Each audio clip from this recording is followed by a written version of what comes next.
कथा सुनो सुनो सिद्धार्थ कथा। सत्य कथा पुरुषार्थ कथा सुनो सुनो सिद्धार्थ कथा। चढ़ते सूरज सा तेजवान वो कीर्तिमान, हुंकार भरे जब कूच करे थर थर कांपे आसमान। वो राजपुत्र वो शूरवीर, पर्वत को भेद दे उसके तीर। शांति का स्रोत करुणा की धार, निर्झर झरे मन से अपार। वो राजपुत्र वो शूरवीर, पर्वत को भेद दे उसके तीर। है शाक्य वंश का वो तारा, जगमग है जिससे जग सारा। सत्य कथा पुरुषार्थ कथा सुनो सुनो सिद्धार्थ कथा।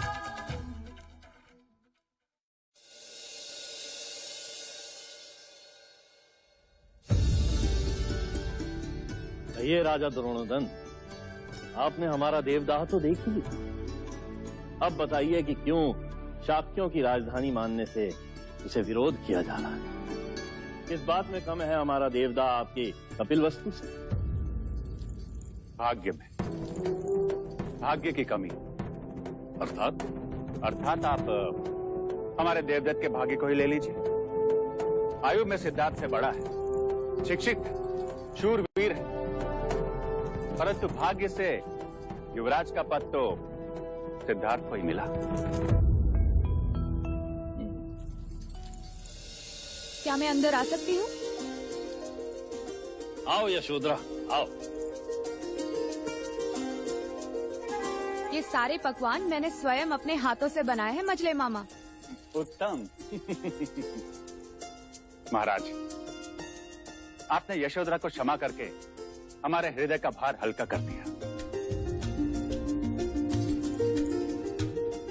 और बताइए, महाराज शुद्धोदन के पुत्र का परीक्षा में प्रदर्शन कैसा रहा? षड्यंत्र रच के विजयी हुए हैं युवराज। वैसे परीक्षा के पश्चात उन्होंने स्वयं को पूरे कपिलवस्तु के सामने डरपोक और रणछोड़ प्रमाणित कर दिया। वो कैसे? चीते का आखेट छोड़कर जंगल से बच्चे को उठाकर ले गए। वो तो हमारा देवदत्त था जिसने चीते का सर काटकर महाराज के चरणों में अर्पण कर दिया। फिर तो ये बात शाक्य कुल में फैला देनी चाहिए कि उनका होने वाला सम्राट डरपोक है। सिद्धार्थ की जगह देवदत्त को ही सम्राट बनाया जाए, क्यों? क्षमा करें मजले मामा, पर अब अर्ध सत्य कह रहे हैं। क्या सिद्धार्थ ने एक बच्चे के प्राण नहीं बचाए? क्या सिद्धार्थ ने सारी परीक्षा प्रथम रहकर उत्तीर्ण नहीं की? आपको विश्वास नहीं होगा, परंतु सिद्धार्थ को कपिलवस्तु की प्रजा अपने हृदय में बसाती है। तारे की चमक को कोई लाख मिटाने का प्रयत्न करे, पर तारा चमकता ही है मजले मामा।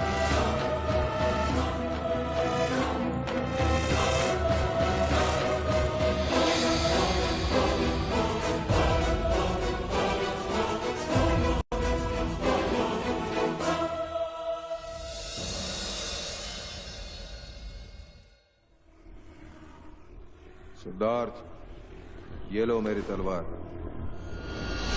मेरी इच्छा है मैं जब भी तुम्हें देखूं एक क्षत्रिय की तरह अपने शस्त्र के साथ देखूं। इसका भार मैं नहीं उठा सकता।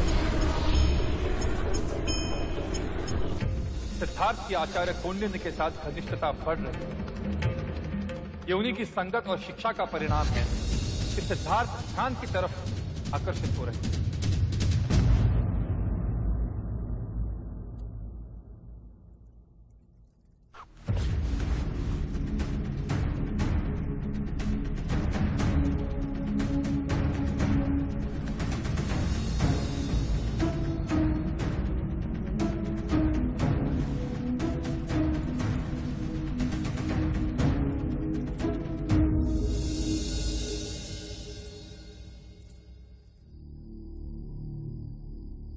क्या हुआ देव? नींद नहीं आ रही? हाँ, मन में इतना उद्वेग पहले कभी नहीं था देवी। मैं सिद्धार्थ को समझ नहीं पा रहा। कहीं वो ऐसा कोई कार्य न कर बैठे जिससे हमारे पूर्वजों का नाम कलंकित हो। परंतु वो अर्थहीन बातें नहीं करता। हाँ, उसकी बातें सत्य होती है, फिर भी मैं उससे अप्रसन्न रहता हूँ। क्यों पता नहीं प्रजापति। क्योंकि आप चाहते हैं कि हमारा पुत्र आपके मार्ग पर चले, पर वो विलक्षण प्रतिभा है। वो अपना मार्ग स्वयं सोचता है। वो उनमें से नहीं जो आंखें मूंद कर पीछे पीछे चलते हैं। परंतु अकेले जाने पर मनुष्य भटक भी सकता है प्रजापति। बस यही भय आपके उद्वेग का कारण है। यदि असित मुनि नहीं आते और सिद्धार्थ का भविष्य नहीं बताते तो ये भय कभी नहीं होता और आपको सिद्धार्थ की सभी बातें सहज लगती।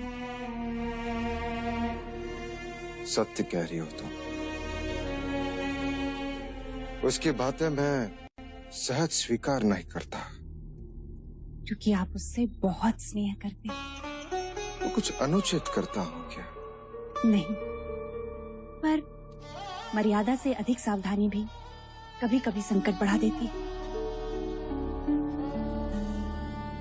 आइए देव।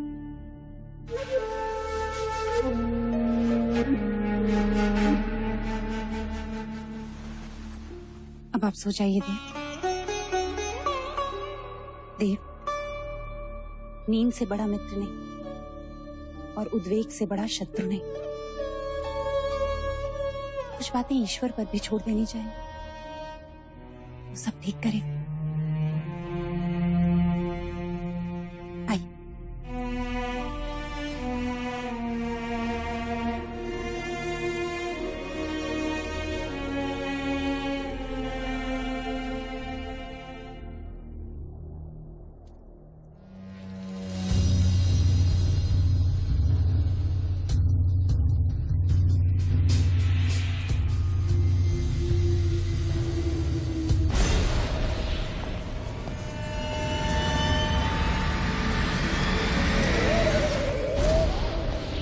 सिद्धार्थ! सिद्धार्थ!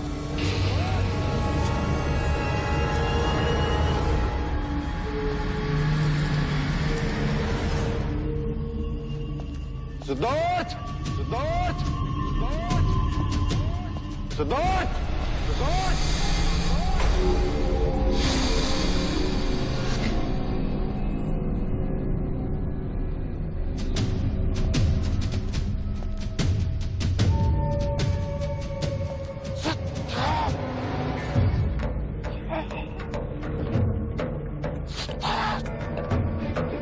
तेरा पुत्र सन्यासी बने, सन्यासी बने।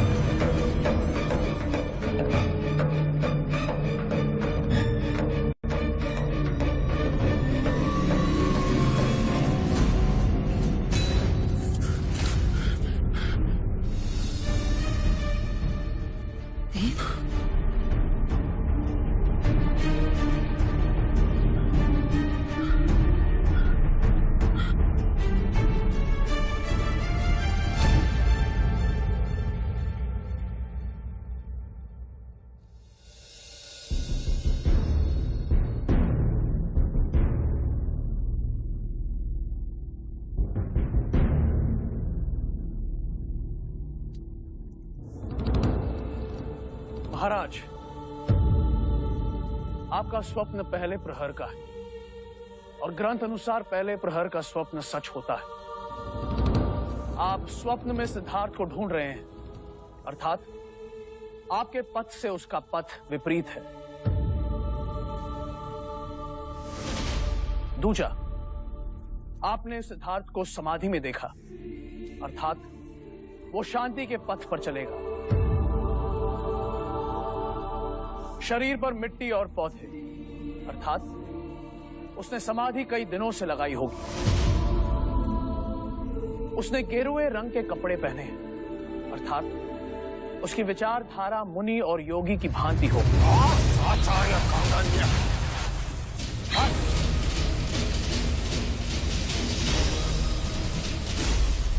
कृपया शांत हो जाइए महाराज। महाराज विचलित ना हो। पहले प्रहर के स्वप्न सत्य होते हैं, किंतु उसके एक नहीं कई संकेत होते हैं। स्वप्न का आकलन व्यक्ति विशेष पर निर्भर करता है।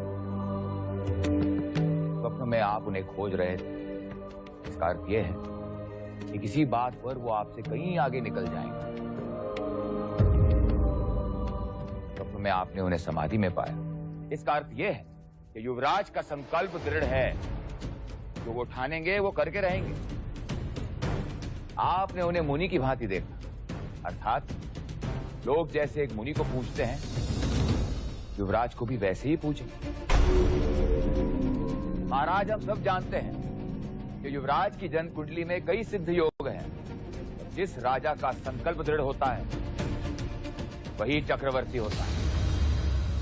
मैं आपके कथन से सहमत हूं कि स्वप्नों का आकलन व्यक्ति विशेष पर निर्भर करता है। आचार्य कौंडिन्य, मेरा आपसे मतभेद है।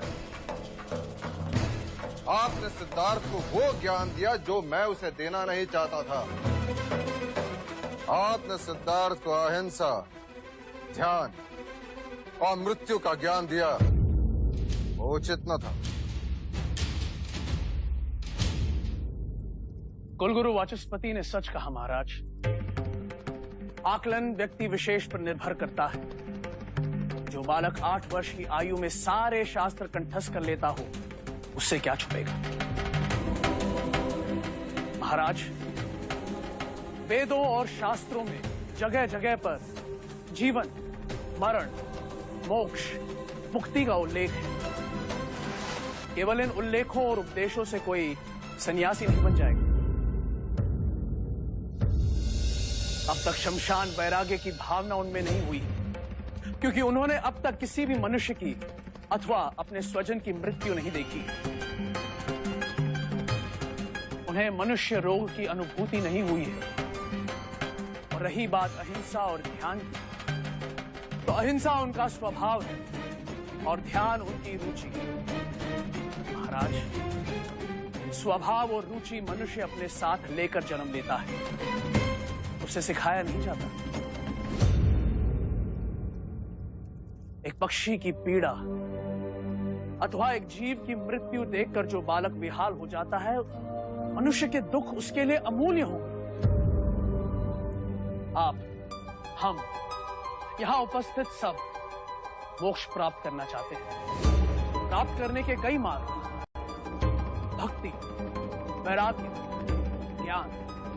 अब कौन सा मार्ग चुनना है, इसका आकलन भी व्यक्ति विशेष पर निर्भर करता है। फिर भी यदि आप सब गुणी जनों को मेरी शिक्षा प्रणाली अनुचित लगी हो, तो मैं क्षमा चाहता हूं। महाराज, मुझे यहां से जाने की अनुमति दे दीजिए।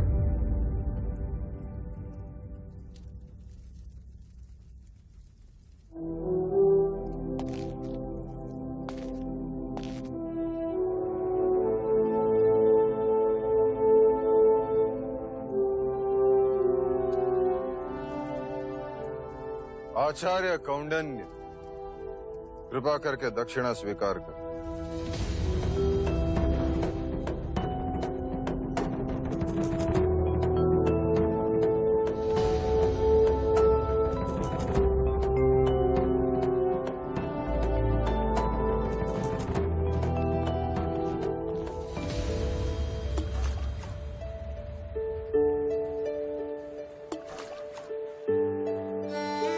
ऐसा क्यों होता है चन्ना?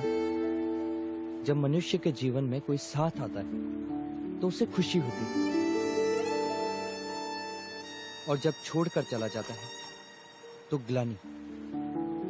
देवी गोपा के जाने का दुख है आपको?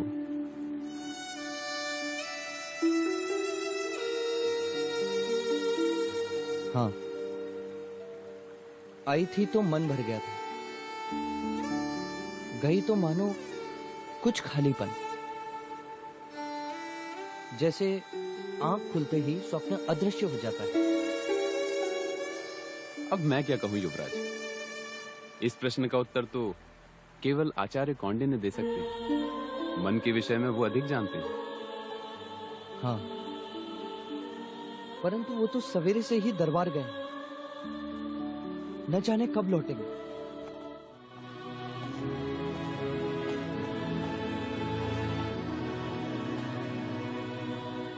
कुलगुरु, मैं ये दक्षिणा स्वीकार नहीं कर सकता। क्यों आचार्य? क्योंकि युवराज को दी गई मेरी शिक्षा महाराज को उचित नहीं लगी। आप उचित अनुचित को भूल जाइए आचार्य, कृपया आप इस दक्षिणा को स्वीकार कीजिए। नहीं, मैं अपनी शिक्षा के प्रतिफल में दक्षिणा लेता हूं। केवल एक ब्राह्मण होने के नाते आश्रित होकर भिक्षा नहीं मांगता। क्या आप मुझ पर आक्षेप कर रहे हैं आचार्य कौंडिन्य? क्या आपने महाराज को प्रसन्न करने के लिए असत्य नहीं कहा? नहीं आचार्य, मैं इस राज्य का कुलगुरु हूं। मेरा कर्तव्य यह है कि मैं राजा के प्रति, इस राज्य के प्रति निष्ठावान रहूं, कहीं उनका विश्वास खंडित ना हो जाए। वो चिंता मुक्त रहें कि वो अपनी प्रजा का अच्छा पालन कर सके। क्या आपको ज्ञात नहीं है कि असित मुनि के एक कथन से पूरी की पूरी एक पीढ़ी को कपिलवस्तु से निकाल दिया गया था? और आपका भी इस राज्य के प्रति यही कर्तव्य था आचार्य कौंडिन्य कि आप युवराज को क्षत्रियता का पाठ पढ़ाते, ताकि एक सन्यासी का। कुलगुरु, आत्मा भाग्य को साथ लेकर आती है। आपके अथवा मेरे कहने से कोई सन्यासी नहीं बन जाता। मैंने युवराज को वो प्रत्येक शिक्षा दी है जो एक गुरु को अपने शिष्य को देनी चाहिए। क्षमा करें गुरुवर्य, जीवन निर्वाह के लिए जो शिक्षा से समझौता करे उसे गुरु नहीं कहते।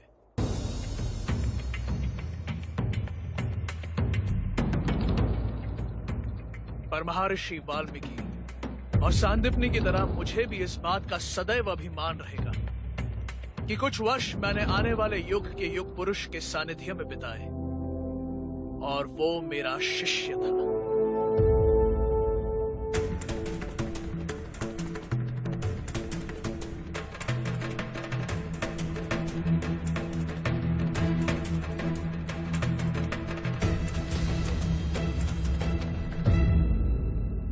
कौंडिन्य के विचार तो आपने सुने भाई महाराज। क्या अब भी आप मेरे विचार से सहमत नहीं हैं? अब हमें आचार्य कौंडिन्य के वानप्रस्थ होने की इच्छा पूर्ण करनी चाहिए। आपका क्या सुझाव है कुलगुरु वाचस्पति? राजन, उनके विचार और हमारे विचार भिन्न हैं। अर्थात आपका भी यह मानना है कि आचार्य के वानप्रस्थ होने की इच्छा पूर्ण कर दी जाए। परंतु महाराज, उनका रिक्त किया स्थान कोई पूरा नहीं कर सकता। और मैं शाक्यों का सिंहासन रिक्त नहीं रख सकता अमात्य।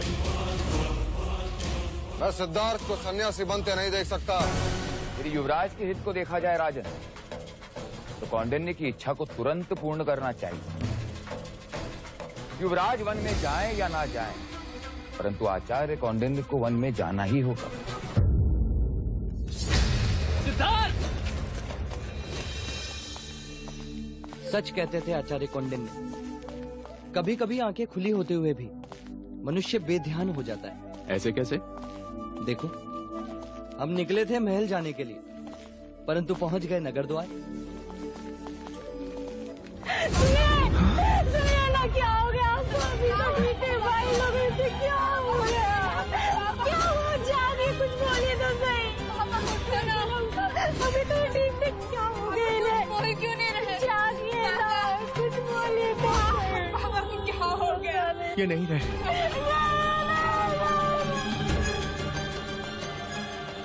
चिराग और मृत्यु का कोई भरोसा नहीं, कब द्वार पर आ जाए।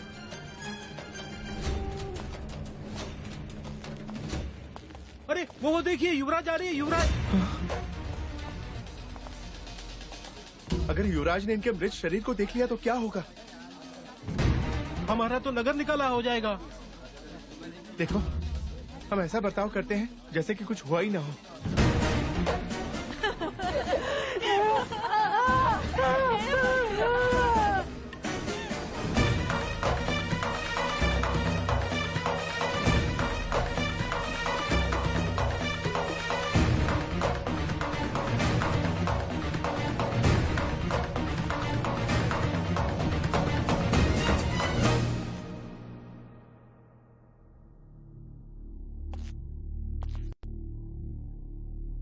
क्या हुआ? आप सबकी आंखों में आंसू कैसे?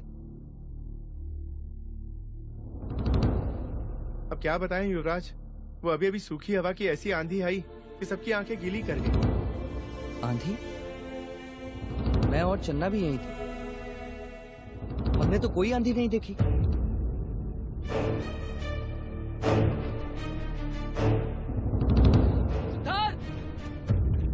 सिद्धार्थ, क्या हुआ? क्यों सांसों से तेज दौड़ रहे हो? इतने भयभीत क्यों? आचार्य कौंडिन्य कपिल वस्तु के गुरुकुल को छोड़कर हमेशा के लिए जा रहे हैं।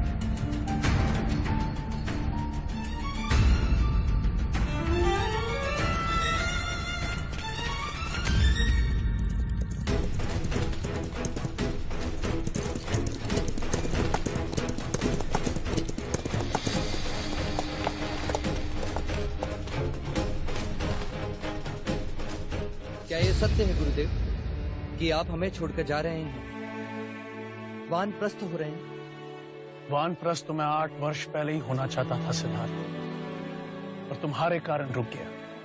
तो आज भी रुक जाइए ना गुरुदेव, आपके बिना ये सिद्धार्थ अधूरा है। अगर आप मुझे इस तरह छोड़कर चले। अरे सिद्धार्थ, तुम जानते हो ना, उस पेड़ पर एक चिड़िया ने अपना घोंसला बनाया है। जी। वही जो रोज अपने बच्चों को अपनी चोंच से खाना लाकर खिलाती है। जी गुरुदेव। आज उस चिड़िया ने अपने उन बच्चों को घोंसले से धक्का दे दिया है। क्यों? प्रश्न तो मैंने भी अपने आप से किया था, क्यों? तभी मुझे प्रकृति के भेद का पता चला। धरती पर गिरने से पहले उस चिड़िया के उन बच्चों ने अपने पंख फड़फड़ाए और देखते ही देखते वो उड़ने लगे। परंतु गुरुदेव, मुझे पंख फैलाने नहीं आते। मुझे जाना होगा सिद्धार्थ, मेरा कर्तव्य पूरा हुआ। मैंने अपना संपूर्ण ज्ञान तुम्हें दे दिया है। अब संन्यास आश्रम का समय आ गया है, और संन्यास आश्रम का मार्ग वानप्रस्थान से ही है। शास्त्रों में 4 आश्रम का ज्ञान दिया है, और हर एक आश्रम का अपना एक महत्व है। परंतु गुरुदेव, मेरी शिक्षा तो अभी अधूरी है। आपने मुझे वानप्रस्थ और संन्यास आश्रम का ज्ञान तो दिया ही नहीं। आचार्य कौंडिन्य, मेरा आपसे मतभेद है। आपने सिद्धार्थ को अहिंसा, ध्यान और मृत्यु का ज्ञान दिया, वो उचित न था। कुछ बातें समझाई नहीं जाती सिद्धार्थ, समय के साथ साथ समझ में आती है। राग, द्वेष, मोह, माया, वासनाओं के बंधनों में बंधोगे तभी उसे छोड़ने का ज्ञान होगा। जिसका अनुभव नहीं, उसकी बातें भी निरर्थक हैं। जैसे फल को पेड़ से तभी उतारा जाता है जब वो पूरी तरह पक जाए, वैसे ही वानप्रस्थ और संन्यास आश्रम का ज्ञान तुम्हें गृहस्थ आश्रम के पश्चात ही होगा। परंतु गृहस्थ आश्रम के पूर्ण होने के पश्चात मैं आपको कहां ढूंढूंगा? उस समय तुम्हें मुझे ढूंढने की आवश्यकता नहीं होगी सिद्धार्थ। तुम स्वयं ज्ञानी हो जाओगे। कदाचित मैं ही तुम्हें ढूंढते हुए आ जाऊं। ये लो, इसमें मेरा सारा ज्ञान संजोए रखा है मैंने। उचित समय आने पर इसका चिंतन करना। तुम्हारे कुछ प्रश्नों के उत्तर तुम्हें अवश्य मिल जाएंगे।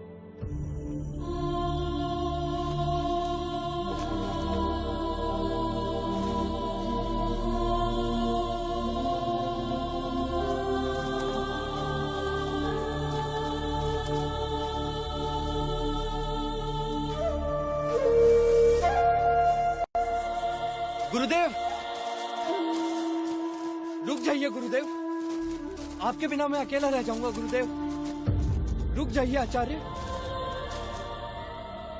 क्या तुम्हें ऋग्वेद की ऋचा स्मरण है? जी।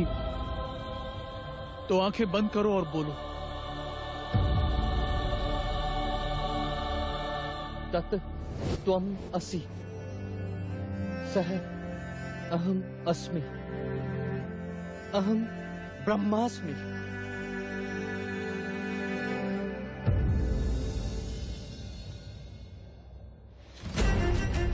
गुरुदेव!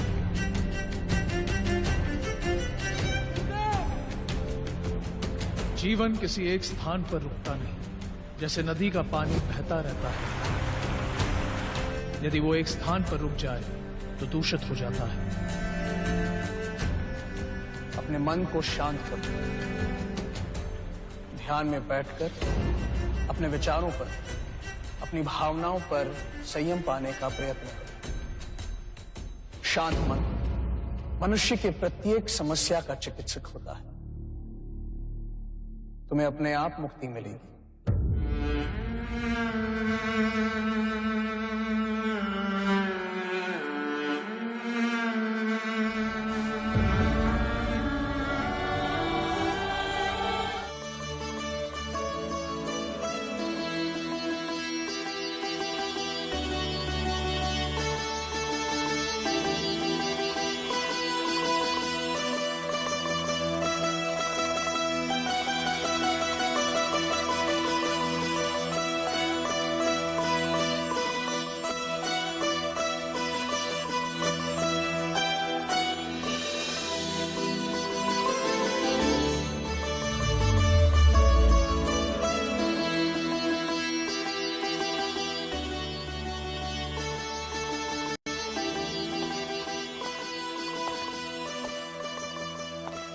क्षमा कीजिएगा महाराज, किन विचारों में खोए हैं आप?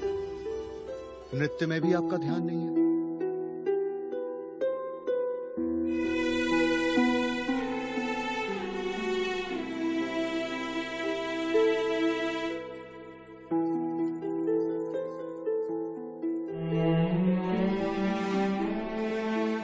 क्षमा करें,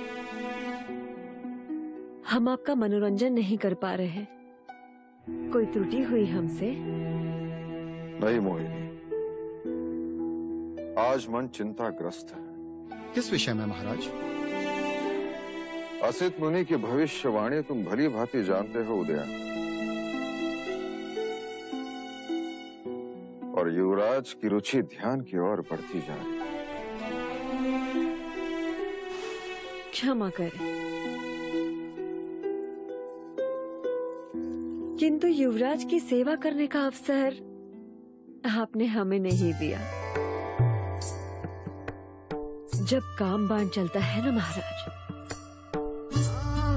तो बड़े बड़े ध्यानी मुनि भी भोग की बोली बोलने लगते हैं, और युवराज ने काम का रंगीन संसार देखा ही कहाँ है। महाराज, मोहिनी बिल्कुल सत्य कह रही है।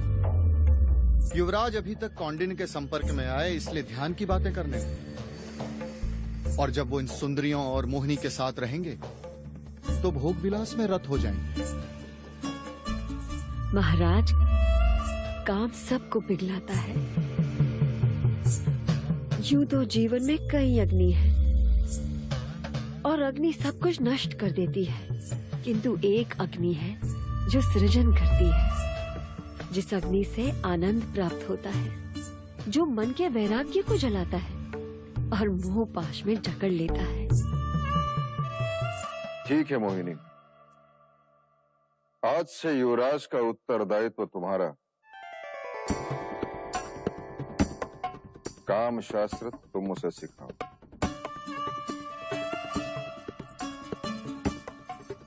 महाराज, इस काम वासना से आज तक कोई नहीं छूटा है। युवराज को काम शास्त्र का पाठ हम पढ़ाएंगे। और हाँ महाराज, शिरच्छेद कर दीजिएगा हमारा, यदि युवराज कामारूढ़ न हो जाएं तो।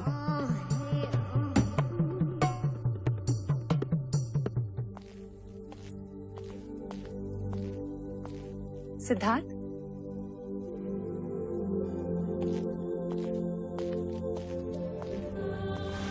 जित्रा, किन विचारों में डूबे? माँ, मेरे मन में बार बार एक ही प्रश्न उठ रहा है। यदि मुझसे कोई अपराध हुआ है तो मुझे दंड दे। आचार्य कौंडिन्य को पद से हटाने की क्या आवश्यकता थी? क्योंकि वह स्वयं एकांत चाहते थे, वानप्रस्थ होना चाहते थे। उन्हें तो अपनी इच्छा से एकांत मिल गया और मुझे अकेलापन। आचार्य कौंडिन्य मेरे हर प्रश्न का उत्तर थे, मेरी जिज्ञासा का प्रत्युत्तर थे। अब मैं किससे प्रश्न करूंगा और किससे उत्तर पाऊंगा? ईश्वर से। ईश्वर जो स्वयं एक प्रश्न है। वो प्रश्न के उत्तर क्या देगा?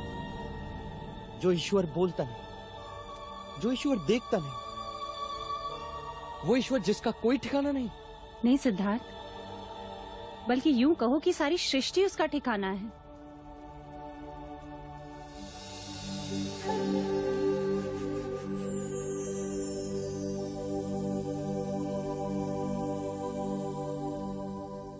देखो, ये सूर्य भी ईश्वर का एक रूप है जो दिखाई देता है, जो अपने धूप से तुम्हें छूता भी है और अपने उजाले में सृष्टि का ज्ञान देता है। क्या ये किसी गुरु या आचार्य से कम है? और संध्या में जब ये डूब जाता है तो हम निराश नहीं होते। क्यों? क्योंकि हमें विश्वास है कि यह कल फिर आएगा, एक नई सुबह के साथ। सिद्धार्थ, ईश्वर के एक नहीं अनेक रूप होते हैं। कभी वो आचार्य कौंडिन्य के रूप में आता है तो कभी सूर्य बनकर, कभी मित्र के रूप में आता है तो कभी पुत्र बनकर। न जाने कल तुम्हें किस रूप में मिल जाए।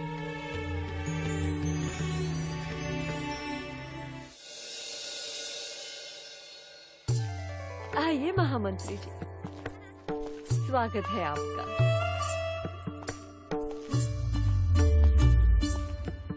सुंदर, अति सुंदर। युवराज अवश्य पसंद करें। देवियों, आज तक केवल क्षत्रिय अपनी मातृभूमि के लिए युद्ध करते आए हैं। अपने तलवार के बल पर शत्रुओं पर विजय प्राप्त करते आए हैं। परंतु इस बार ये कार्य आप लोगों को करना। तलवार तो हम उठा नहीं सकते, हम तो बस पलकें उठा सकते हैं। तलवार से अधिक बेधक शस्त्र हैं आपके पास।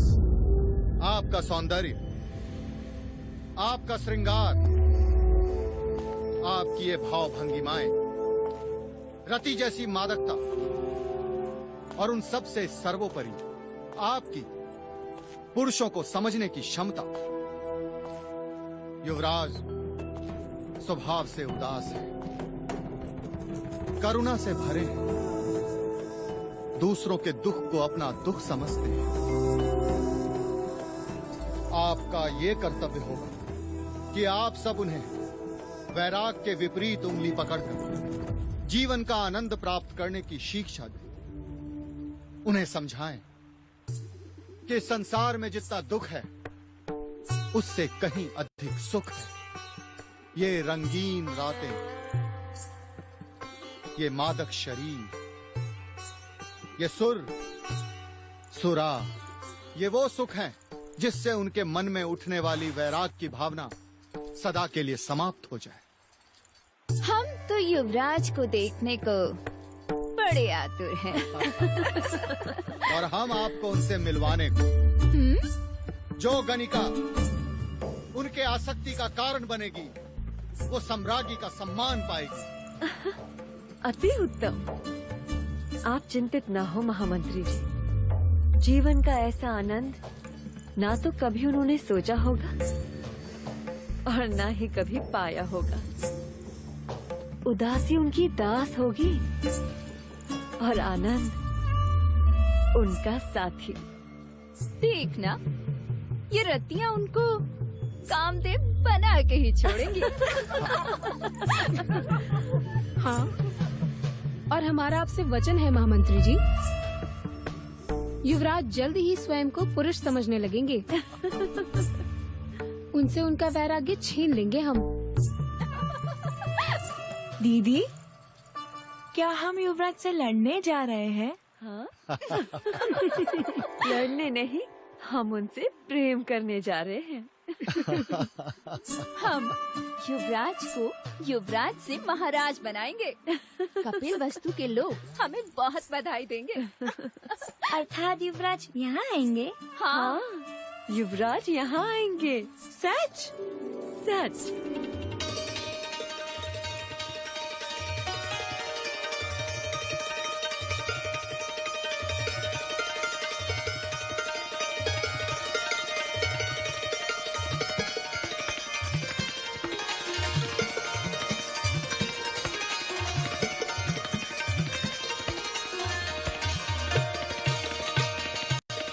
उत्तम, अति उत्तम।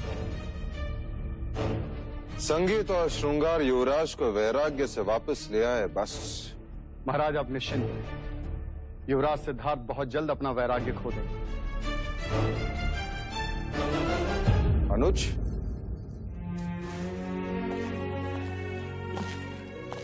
प्रणाम महाराज। तुम देवदास से कब लौटे? अभी अभी लौटा महाराज। अभी तक खुश तो है? जी। और महाराज दंड पानी? सदा की भांति बात तो मिश्रिक ही कर रहे थे, परंतु ईर्ष्या की गंध तो आ ही रही थी। आपसे और युवराज सिद्धार्थ से बड़ी ईर्ष्या करते हैं। महाराज, बोलो अंगद। कौशल नरेश का राजदूत आया है, महाराज से मिलने की अनुमति चाहता है। कौशल? जी महाराज। महाकौशल का राजदूत? क्यों? उसे कहो कि हम राज्यसभा में मिलेंगे। जो आ गया महाराज। कपिल वस्तु के शाक्य नरेश, महाराज शुद्धोदन, मैं आपको अपने पुत्र युवराज प्रसन्नजीत के राज्याभिषेक के अवसर पर श्रावस्ती पधारने का आमंत्रण देता हूं। आपकी उपस्थिति युवराज का सद्भाग्य होगा और मेरा बहुमान। मोहर कौशल नरेश, महाराज महाकौशल।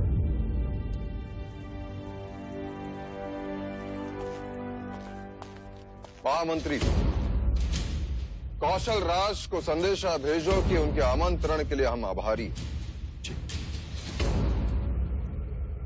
पुत्र का राज्याभिषेक हर पिता के जीवन के लिए सौभाग्य होता है। हम अवश्य पधारेंगे। महामंत्री, राजदूत को उनका सम्मान दिया जाए। जो आज्ञा।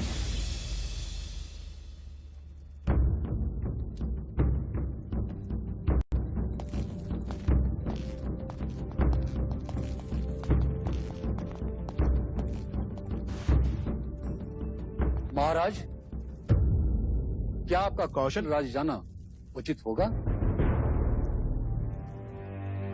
मैं तो कहता हूं महाराज, किसी बात का निमित्त बनाकर टाल दीजिए। इस राज्याभिषेक का आमंत्रण केवल कौशल राज का शक्ति प्रदर्शन लगता है।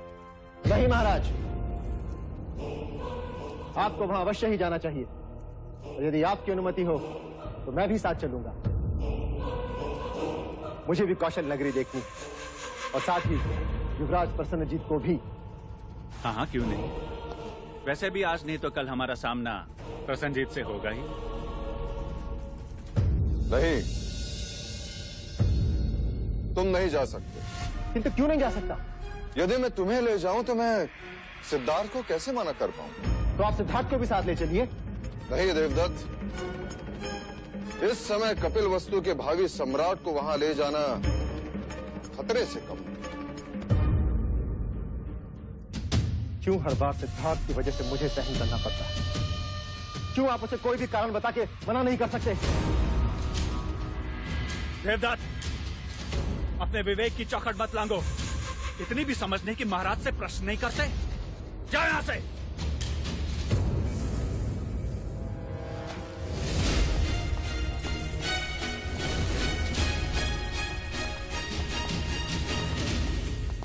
महाराज, देवदत्त की ओर से मैं क्षमा मांगता। मैं उसे समझा दूं।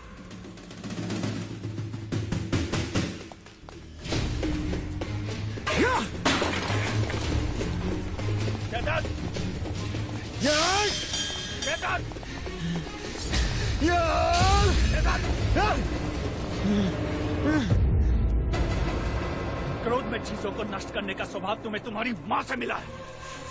माँ से कुछ तो मिला, पिता से तो कुछ भी नहीं। देवदत्त, मेरी बात ध्यान से सुनो। आज तक वही तो करता आया हूँ। शांत। और एक बात गांठ बांध लो, महाराज को निराश करने का अर्थ है अपने ही भाग्य को ठोकर मारना। सिद्धार्थ से दूर जा रहे हैं महाराज। उसे भोग विलास में इतना डुबो दो कि सांस लेने की सुध न रहे। उससे क्या होगा? विलास का अतिरेक उसे निष्क्रिय बना देगा। तलवार जब अधिक समय तक मयान में रहती है तो उसे जंग लग जाता है, और जंग लगी हुई तलवार पर प्रजा कभी भरोसा नहीं करती। समझे?